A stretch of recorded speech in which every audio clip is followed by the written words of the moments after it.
Hey, stories of the soul fam. We've got a swoon-worthy love romantic story for you today. Let's jump in and tell us. The first thing Monica noticed was the way the hotel room smelled old perfume. Lemon cleaner, a faint trace of cigarette smoke that had nothing to do with her. It anchored her to the present even as her heart kept clattering into the past. She sat on the edge of the king bed, one hand pressed to her mouth where her nails had left crescent moons of pressure, the other hand trembling on the soft duvet. The city thrummed beyond the curtains, but here, in this gilded, dimly lit room, time had been wound down to slow-motion panic. "My husband will be here any second," she had told the stranger who had answered her frantic knock earlier that night. Her voice had sounded small, incredulous, a child's whisper trying to convince a grown-up. Her husband, Daniel, well-dressed, smoothing his cuffs like always. The sort of man who carried his life in careful compartments, had been with her until the elevator doors had closed. She had gone to the restroom at the club for just a minute. When she returned, he was gone. No angry text, no call, just absence. The kind that eats at the bones. A stranger tall, nondescript, in a black coat, scarf tucked neatly into his collar, had waved her inside when she'd have thought the hallway a windblown desert and the stairwell an impossible expanse. "This is my room," she'd protested. But the man's face was a map of exhaustion and something like pity. "Sit, please. You look like you might faint." When he'd held the door shut behind them, it had felt for a moment as if she were collapsing into the dark folds of safety. That moment lasted until the clamor of distant voices, shouts. The plaintive crackle of a security radio threaded through the walls. For the next hour, the hotel fell into a strange, bureaucratic sleep. Keys turned in locks, muffled footsteps, soft but urgent commands. "We're looking for the suspect," a voice had said in the corridor. "Please stay in your room." They had told the guests that the hotel would close. They had told Monica to stay put. The man in the room, his name, he said eventually, was Mark, at the small round table with a cup of coffee that steamed between his fingers. The light from the bedside lamp threw his face into a study of soft shadows. He was younger than she'd guessed at first, and there was a hollowness around his eyes, as if sleep had been an impossible luxury for days. He kept stealing glances at her, not the way the proprietor's son looked at a tourist, but the way someone looked at a person they recognized from a dream. "Why did he leave?" Mark asked. His voice was low and thin, as if he were keeping it from echoing too loudly in the room. "Was there a fight?" Monica laughed then, a small, bitter sound that had no humor. "Not a fight, a silence. He just stepped out and didn't come back." Her words were uneven, clipped like a conversation in a language she did not speak well. She had watched Daniel perform the world into neat slices for years: business dinners, weekend plans, arguments that resolved into a schedule of compromise. There had been cracks, yes, but nothing that would justify walking away into the night and leaving her behind in a hotel. Mark sighed. "Do you have anyone to call?" She reached into her bag, hands shaking, and found her phone. Battery, 19%. Messages, unread, panicked, unanswered. She dialed Daniel's number. Ring, ring, voicemail. "Listen to me," she said suddenly, turning toward Mark. The fear in her voice thinned into something fragile and sharp. If something happened to him, if he's gone, if this is more than just him walking out, what do we do?"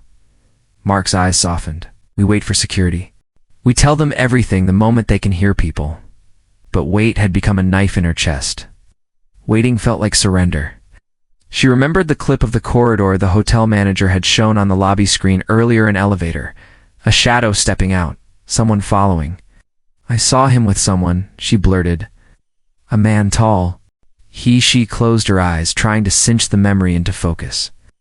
"I couldn't see his face." Outside, footsteps scuffed.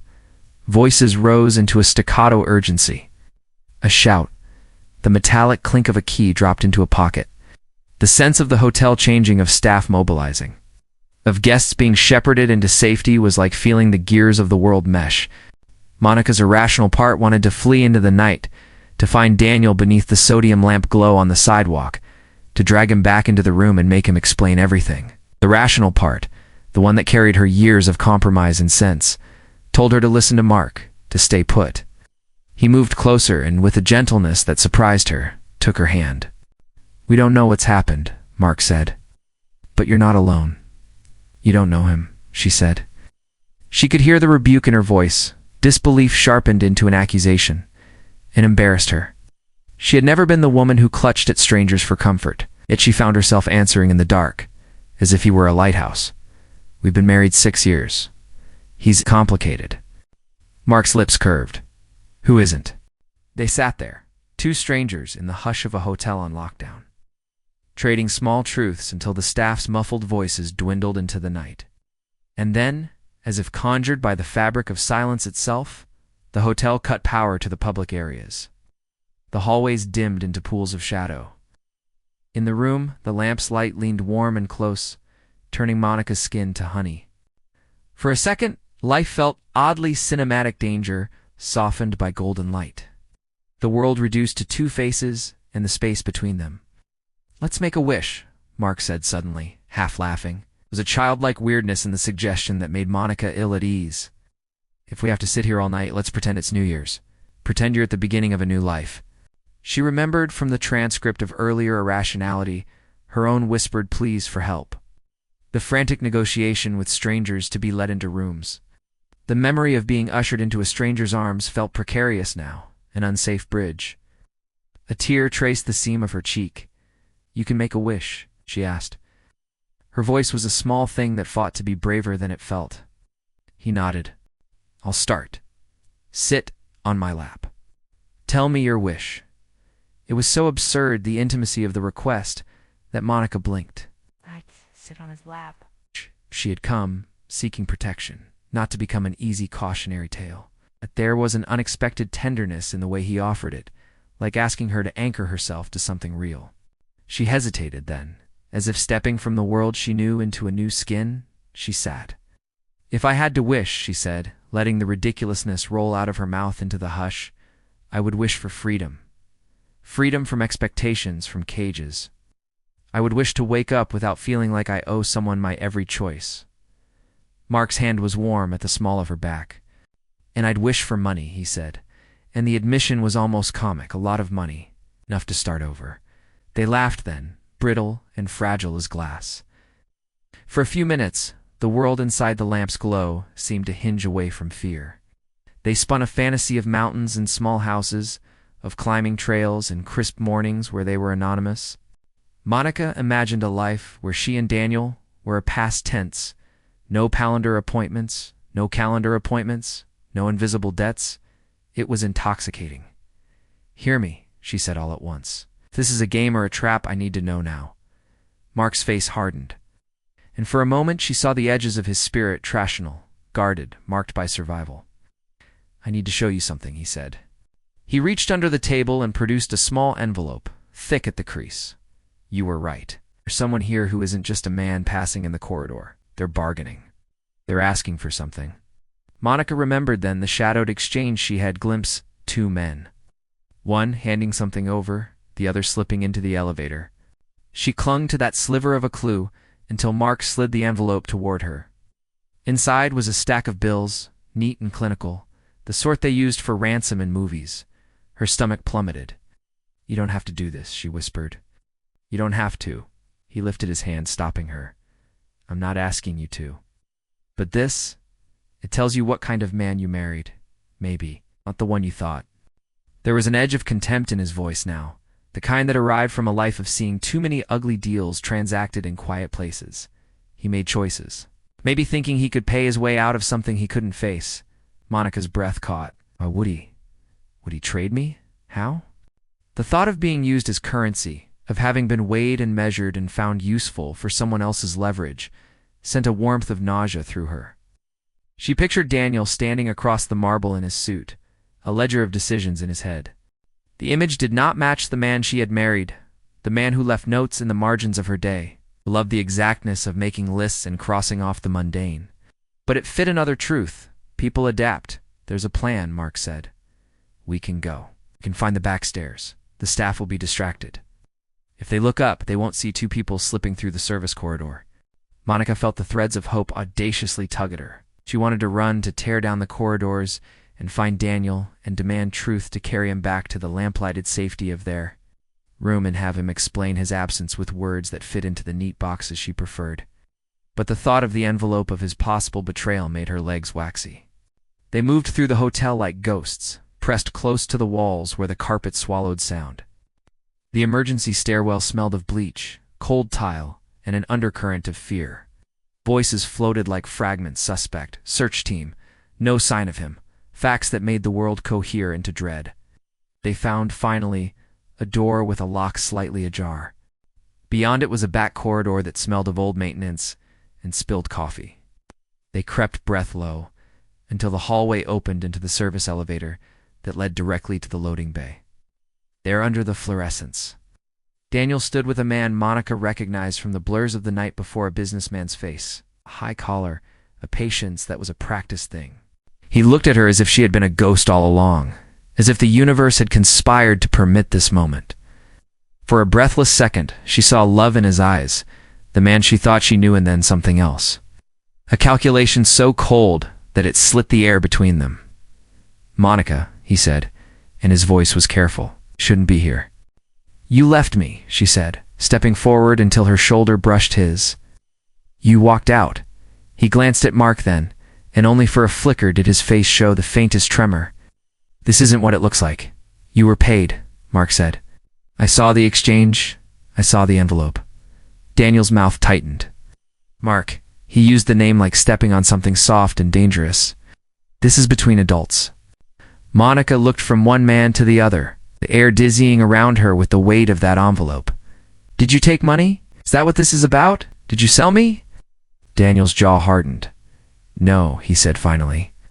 He hesitated, and something inside of him broke open. "I thought I could fix it. There's something I owe, a debt. What? If I didn't pay, they would take everything. I thought, for a moment, it's the only way. I thought I could take back our life," she asked. Her voice was small and brittle. He looked at her, and for a moment the man she loved, the one who left little notes under coffee mugs, who could build a chair with the patience of devotion, came forward. "I thought I could fix it without you seeing." His eyes were imploring. "I didn't want to bring you into the mess. Right. I wanted to keep you safe. But you left me," she said. The bitter truth needed to be said. "You left me with strangers, in a hotel, with no explanation. That's not protection. It's abandonment." Daniel's face crumpled. "I'm sorry." The businessman, his name Monica learned later was Balders, smiled with an unpleasant civility and slid forward. "We've made deals. There's a price. I can give you money, or I can give you back what he took. His freedom. But only one of us walks from this." Monica felt the world tilt. "You want him," she said, incredulous. "You want him as if he were an object to be reclaimed." Balder's smile widened. "Not as if, as we agreed, there are consequences to owing money in this city. How? Men who fail to pay have to barter." It was at that moment the room contracted into a single decision. Love, she had always thought, was a series of sacrifices, small daily compromises that added up into a life. Oh. But this demand was ruinous. To accept Balder's offer was to accept that Daniel could be bought and sold. To refuse it was to watch the man she loved trade himself for safety. "Take the money," Mark said suddenly, his voice soft with a weariness that was almost a pain. "If there's a way to clear this, if it keeps you both alive, take it." Monica recoiled as if someone had struck her. She saw the envelope resting on the loading platform, a neat stack of cash that smelled of power and convenience. Money had the neatness of a solution, or the cruelty of one. She thought of the wish she had made, the one about freedom. Freedom was not a ransom, she realized. It was not a ledger entry. Freedom was not something you could count in bills. "No amount of money will lead to true happiness," she said. Her voice surprised her, steady, clear. The decision unfolded like a flower in winter. Impossible, stubborn, painfully beautiful. Only the choice of freedom and love. Love can lift a person to heaven. Balder's smile thinned. "Romantic," he said, "but naive. You can take the money," she told Daniel. "But you walk away knowing I love you for the choice you make now." Daniel's eyes flashed, and for the first time in the night, Monica saw the boy who had fallen in love with small things, the way he adored old books, the way his laughter filled rooms. He was torn in a way that made her ache. "I thought I could keep you safe," he whispered. I thought "Thought wrong," she said. The words were gentle but final. "We can be apart and heal. Or we can be together and be broken." He reached for her desperate. And for a second, she thought the old life might stitch itself back together. But his hands trembled and then fell away. He stepped back toward Baldur, as if to offer himself in a ritual of payment. "No," Mark said, and overwhelmed her with the simplest, fiercest thing to be done in a world of terrible trades. He grabbed the envelope. For a breathless moment, there was a stillness, the kind that inhabits the space right before the collapsing of a dam. Then Mark tucked the money into his coat and looked Baldur squarely in the eye. "Everybody in this room can walk away," Mark said. "You won't get to decide who pays with their life." There was a steel at his core she hadn't seen before. "You won't be bullied into bargaining away people." Baldur laughed, cold and short. "Shh. You'll make this hard for yourself." "Try me," Mark said. The exchange that followed was ugly in quick words. A shove, then the sound of fists, and the thud of bodies.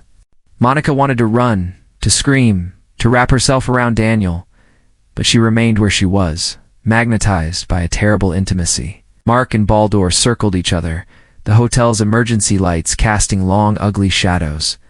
Daniel tried to intervene, but Baldur pushed him away, slapping him hard enough to bruise. It ended with Baldur stumbling back, cursing, and then another sound. The wail of sirens, faint but growing. Security had finally found the back stairs. Staff members crowded the doorway like moths around a flame, their radios scratching frantic updates. Baldur looked at them, decided the night was not worth more risk, and fled into the tangle of loading trucks and alleyways. After the flurry, the room smelled of panic and something like relief. Monica sank to the ground, knees weak. Daniel slumped beside her and put his face in his hands, shame sloppy and real. Mark sat across from them, breathing like a man who had run a marathon in his mind. "I'm so sorry," Daniel kept whispering. He did not moan for the money, he moaned for the bridges burned, the choices made in the dark. "I wanted to protect you. I thought if I fixed it alone, you'd never know." Monica's anger softened into a curious pity. "You did not protect me. You put me in a place where strangers could determine my fate.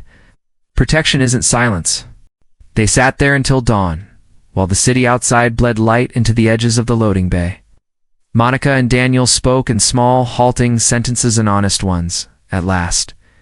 He admitted debts, but also cracks he had been too proud to show. She admitted the hollowness she had felt, the cage of being loved on someone else's terms.